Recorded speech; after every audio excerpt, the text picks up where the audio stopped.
Bonjour et bienvenue pour cette 357e édition de Un jour un comics, l'émission d'originalcomics.fr qui vous présente un comics en VO disponible à la nouveauté sur originalcomics.fr. Aujourd'hui, je suis très content de vous parler du second numéro de Astonishing X-Men, la nouvelle série X-Men. Le premier numéro, j'ai l'impression qu'il est sorti il y a hyper longtemps.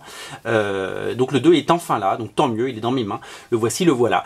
La particularité de cette série, donc elle est scénarisée par Charles Soule, qui écrit plutôt des bons X-Men. Et c'est que chaque numéro a un dessinateur différent. Le premier c'était Jim Cheung, le second c'est Mike Deodato Jr. On va regarder un petit peu les pages ensemble après. Et je sais que pour le troisième c'est Ed McGuinness, je sais plus qui c'est pour le 4, etc., etc. Donc on va avoir à chaque fois un auteur différent. Ce qui est un petit peu perturbant. On est ravis que ce soit des très très bons.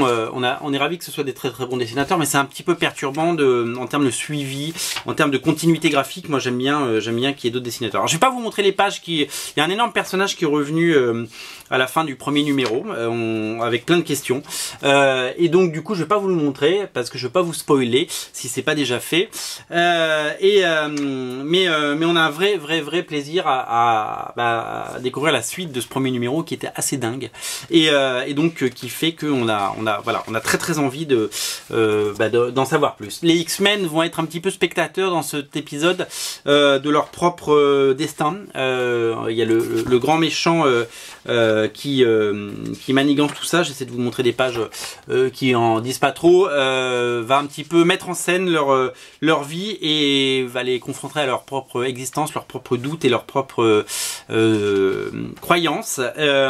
Voilà, et donc du coup c'est une équipe encore plus soudée que jamais qui à l'issue de cet épisode va vouloir certainement délivrer le personnage qui a fait son apparition à la fin du premier épisode et puis essayer de remettre un petit peu les choses dans le bon ordre.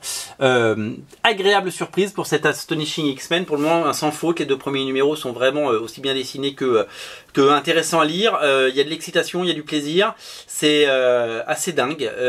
Ça faisait longtemps que j'avais pas pris autant de plaisir à lire les X-Men. Moi je suis un très grand fan des X-Men, vous le savez, et j'aime quand les X-Men sont bien traités et bien produits. Donc voilà, ce second numéro tient ses promesses et je tenais à vous le dire.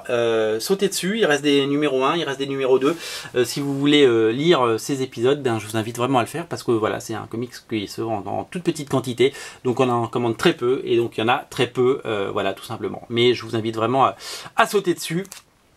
Puisque c'est la meilleure des choses à faire. Voilà, le numéro 2 est dispo, faites-vous plaisir, salut.